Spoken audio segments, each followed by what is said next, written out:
এখনও হাতে অনেক সময় আছে, এরকম ভেবে যে কাজটা আমি ফেলে রেখেছি সেই কাজ নিয়েই পরে আমাকে অনেক ভুগতে হয়েছে। তো হ্যালো বন্ধুরা, আমি লিপি চলে এলাম একটা নতুন ব্লগ নিয়ে। ভিডিওটা বুধবার দিন সন্ধেবেলায়, এই সময়টায় সন্ধ্যা দেওয়া হয়ে গেছে, বাবার জন্য ছানা করছি আর ছোটো মেয়ের জন্য খাবার রেডি করে রাখছি। এখন খাবার করব না, সমস্ত কিছু প্রেশার কুকারে দিয়ে রেডি করে রাখছি। রাত্রি মোটামুটি 9টা থেকে 9:30টার মধ্যে ওকে আমি খাইয়ে দিই, আর ওই সবজিগুলো সেদ্ধ করে যে পিউরিটা হবে সেটাই আমি ওকে খাওয়াবো। তো বাবা এখন আজকে মুড়ি দিয়ে ছানা দিয়ে সন্ধ্যাবেলা টিফিনটা করে নেয়, বেশিরভাগ দিন বাবা সেটা করে নেয়। আর এখানে আমার ঘরের অবস্থাটা একবার দেখো, সন্ধ্যা আজকে দিয়েছি ঠিকই, কিন্তু ঘরটা এরকম এলোমেলোতেই পড়ে রয়েছে। কারণ ওই দুপুরবেলা একটু ঘুমিয়ে পড়েছিলাম, দুপুরবেলা না বিকেলবেলায় ঘুমিয়ে পড়েছিলাম, যার কারণে আমার উঠতে দেরি হয়েছে। আর তাড়াতাড়ি করে আগে সন্ধ্যাটাই দিয়ে নিয়েছি, দিয়ে চাও খেয়ে নিয়েছি। তো এখন ঘরটাকে মোটামুটি গোছাবো, মানে কি জিনিসপত্রগুলো যেগুলো ছড়িয়ে ছিটিয়ে রেখেছে সেগুলো জাস্ট একটা জায়গায় করবো। কারণ ঘর গোছানো আর না গোছানো আমার ঘর মানে সমান। কারণ এই গুছিয়ে রাখবো, আবার দেখবো দুজন না তিনজন মিলে আমার হাজব্যান্ডও ইভেন জামা কাপড়গুলো যেখানে খুশি সেখানে ফেলে রাখবে, এই জলের বোতলটা ফেলে রাখছে। আর আমার মেয়ে, বড় মেয়ে তো আছে, কিছু বলার দরকার নেই তো ওর কথা। আর ছোটো মেয়ের তো এখন প্রচুর জামা কাপড়, ওর জামা কাপড় কাঁথা কাপড় দিয়ে পুরো ঘরটা একটা জঙ্গল হয়ে থাকে। তো আমি যতটা পারি চেষ্টা করি খুব একটা স্ট্রেস নিই না এসব নিয়ে, যে আমার ঘরটা এলোমেলো হয়ে রয়েছে। লোকে কি বলবে, লোকে কি বলবে থেকে আমার কাছে বেশি ইম্পর্টেন্ট কী বলো তো, নিজের ভালো থাকা, নিজের বাচ্চা কাচ্চাগুলো ভালো থাকলে সেটাই হলো। এই যে আমার বড় মেয়েটা এই যে পাশের খাটটা খেলনা ফেলনা দিয়ে ছড়িয়ে রেখেছে, যে কেউ এসে বলবে খেলনাগুলো গুছিয়ে রাখলেই হয়। ও ওখানে একটা পুতুলের বাড়ি বানিয়েছে, সেটা যদি আমি গুছিয়ে দিই তাহলে ওর মনটা খারাপ হয়ে যাবে। কিন্তু আমার কাছে বেশি ইম্পর্টেন্ট হচ্ছে ওর ভালো থাকাটা, কারণ এই খেলাধুলাও কয়েক বছরই করবে, এই 2-4 বছর পরে এইসব পুতুল নিয়ে থোড়ি না খেলবে। তো দেখো এদিকে রান্নাবান্না হচ্ছে, রাতের জন্য হাঁসের ডিম রান্না হচ্ছে আজকে। বাবা হাঁসের ডিম খেতে বেশ পছন্দ করে। আর আমাদের বাড়িতে যে দিদি এসছে, নতুন দিদি এসছে আমাদের বাড়িতে কাজকর্ম করার জন্য, তো সেই হেল্পিং দিদির বাড়িতে হাঁস আছে, মানে তার বাড়িতে না, তার মার বাড়িতে। তো সেখান থেকে তাকে বলেছি, সে হাঁসের ডিমগুলো দিয়ে যাচ্ছে। তো আশেপাশে কয়েকজনকে দিয়েছি, মানে আমাদের নিজেদের লোকজনকে। তো বেশ মানে বাবার সুবিধা হয়েছে, যেহেতু পছন্দ করা, তাদের বাজার থেকে নিয়ে এসে খেতে এরকম একদম পুরো ঘরে হাঁস মানে কী বলবো পুষছে, সেখান থেকে ডিম এনে দিচ্ছে। এটা কী বলবো, আবার খুব ভালো লেগেছে। তো আগেও নিয়ে আসতে বাবা বিভিন্ন জায়গা থেকে হাঁসের ডিম কালেক্ট করে এরকম। তো রান্না হচ্ছে আজকে, হাঁসের ডিমটা করবে আমার হাজব্যান্ড। তো আমি মশলাটা করে দিচ্ছি, আদা রসুনটা বেটে দিলাম, জিরে গুঁড়ো দেবে, ধনে গুঁড়ো দেবে, মানে একটু কষি টষি রান্না করা আর কি। হাঁসের ডিমটা তো কষি টষি রান্না করলে ভালো লাগে। আর আমি একটু চা করে নিলাম চিনি দিয়ে, বেশি করে একটু মিষ্টি দিয়ে, এই মুড়ি দিয়ে খাবো বলে খিদে খিদে পাচ্ছে।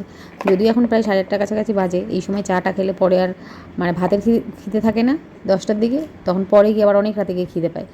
তবুও একটুখানি ইচ্ছে হলো আজকে এই সময় চা খাই। সেকেন্ড রাউন্ড চা আমাদের বাড়িতে হয় প্রত্যেক দিন, তো আমি খাই, কোনো দিন খাই না।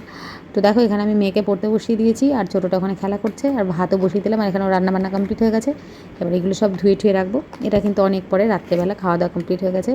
এখন আমরা ব্রাশ করবো। ছোটো মেয়েটাকে দেখো বাবা দাদুর কোলে বসে রয়েছে, ওটাও বাবা নিয়ে বসে রয়েছে। আর আমি এদিকে আমার কাজ গোছাবো। আর আমার কাছে আসার জন্য এত বায়না করছিল, তখন আমার তখন কাজ হয়ে গেছে, আমি ওগুলো নিলাম। নেওয়ার পর দেখো আমাকে ব্রাশ করতে দেবে না ঠিক করে, মানে ব্রাশটাকে ওকে নিতে হবে, কি বলবো আর কি, এত দুষ্টু হয়েছে ছোটোটা। ওকে নিয়ে কোনো কাজ, মানে কোলে নিয়ে কোনো কাজ করা যায় না। তো এদিকে আমার তো চলে এলাম, আমার কাজ কমপ্লিট হয়ে গেছে, জামা কাপড় চেঞ্জ করে শুয়ে পড়বো। কিন্তু মানে ঘুমাবো কখন তার কোনো ঠিক নেই। তো বিছানাটার অবস্থা দেখো, বিছানায় খেলাধুলা করেছে ছোটোটা, তো সমস্ত খেলনা ছড়িয়ে রয়েছে। আর এটা আবার পরের দিন সকালবেলায়, মানে বৃহস্পতিবার দিন সকালবেলায় আমার মেয়ে রেডি হয়ে গেছে স্কুলের জন্য। তো ওই যে বেরিয়ে গেছে, গাড়ি আছে, গাড়িতে যাবে এখন। তো দাদা আসছে, তো আমি এখানে ব্যালকনিতে দাঁড়িয়ে ওকে টাটা করে দিলাম। আর আজকের ওয়েদারটা মেঘলা মেঘলা হয়ে রয়েছে, তবে বৃষ্টি তো এখন নেই। ভোরের দিকে, অনেক রাতের দিকে, ভোরের দিকে বললে ভুল হবে না, অনেক রাতের দিকে কিন্তু একটু বৃষ্টি হয়েছিল। তো উপরে আসতে না আসতেই দেখছি যে আবার বেল বাজলো, দাদা এসছে ফুল দিতে। গত বৃহস্পতিবারে আসেনি, তো এই বৃহস্পতিবারে ফুলটা দিয়ে গেল। না একদিন দেয় না, 2 দিন দিয়ে যায় ফুল, 2 দিন না 3 দিন দিয়ে যায়। শনিবারে দেয়, বৃহস্পতিবারে দেয়, আর সোমবারের দিনকে দেয়। তো এখন উপরে এসেছি, এসে একটু চা খাবো। সকালবেলা থেকে আমাকে একবারও চা খাইনি আমি।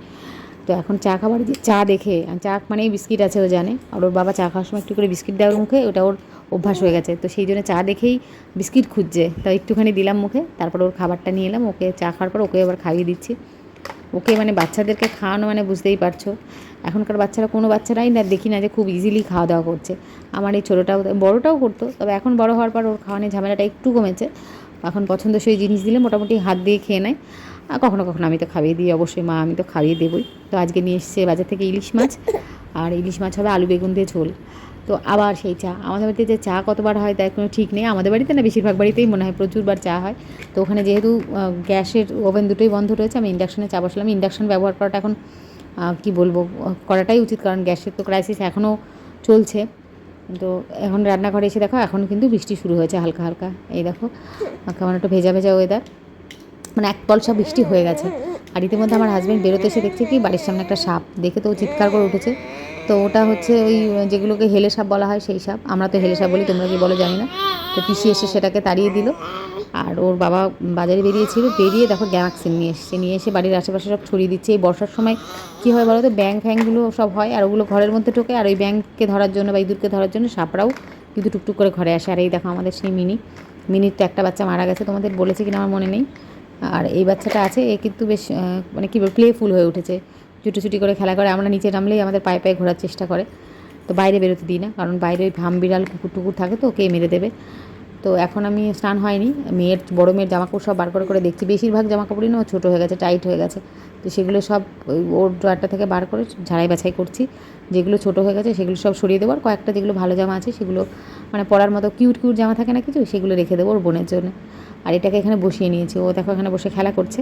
এবার ওকে পিসির কাছে দিয়ে আমি চলে গেলাম স্নান করতে। স্নান করে চলে এসেছি ঠাকুর ঘরে। আজকে কত রকমের ফুল দেখা, আজকে যেহেতু বৃহস্পতিবারের দিন একটা করে পদ্ম ফুল দিয়ে যায়। তো ভিডিও শুরুতে যে কথাটা বললাম না, যে কোনো কিছু যদি আমি ভাবি যে হাতে সময় আছে পরে করব, সেই কাজটা নিয়েই দেখি আমার ভোগান্তি হয়। যেমন ধরো আমার মেয়ের অন্নপ্রাশন, ছোটো মেয়ের অন্নপ্রাশনে আমি সবার সমস্ত কিছু গুছিয়েছি, আমি ভাবছি নিজেরটা পরে গোছাবো, আমি নিজের জামা কাপড়গুলো গয়নাগুলো যেগুলো পরবো সেগুলো পরে গোছাবো, এই করে না শেষ পর্যন্ত অনুষ্ঠানের দিনকে মানে আগের দিন ভেবেছি আগের দিনকে এগুলো করবো, কিন্তু আগের দিন এমন একটা কাজ এসে পড়লো আমার হাতে, যার কারণে সেই আমার জিনিসপত্র কিচ্ছু গোছাতে পারলাম না। অনুষ্ঠানের দিন সেই অনুষ্ঠানের সময় যে কী নাকানি চোবানি খেতে হয়েছে আমার নিজের জিনিসপত্র নিয়ে, সে আর কি বলবো। তো সেই কারণে যখনই হাতে সময় হবে না, নিজের কাজটা গুছিয়ে নিতে হবে, যে পরে হবে হাতে সময় আছে করবো, এই করে ফেলে রাখলে পরেই সেটা নিয়ে আমাকে তো ভুগতে হয়। তো দেখো এখন সন্ধেবেলায় 4:30 মতো, 5:30 থেকে 6টার মতো বাজে। তো বাবা ওই বাড়িতে যাচ্ছে, বাবা ওই বাড়িতে মানে আমাদের পৈতৃক বাড়িতে যেটা, সেখানে একটা অনুষ্ঠান আছে কালকে। তো সেই কারণে বাবা বেরোচ্ছে, আর বাবাকে রাখতে যাচ্ছে হচ্ছে বাবার ছেলে আর 2 নাতনি মিলে। বড়োটা তো যাবে ঠিকই ছিল, ছোটোটাকেও নিয়ে গেল ওর বাবা, বললো কি তুই নিয়ে যাই, তো এখানে চলে আসবো 10 মিনিটের মধ্যে, কাছেই আমাদের বাড়িটা, আর কালকে তো আমরা সবাই যাবো। তো এরপরে বাবারা ওরা বেরিয়ে গেল, চাটা খেয়েই বেরোলো। আর এরপর আমি সন্ধ্যা দেবো, আর রান্নাবান্না করা আছে, আজকে আর সেরকম কোনো কাজকর্ম নেই, মেয়েদেরকে নিয়ে সময় কাটানো। তো আজকে সেই কারণে ব্লগটা এখানেই শেষ করছি, তোমরা ভালো থেকো।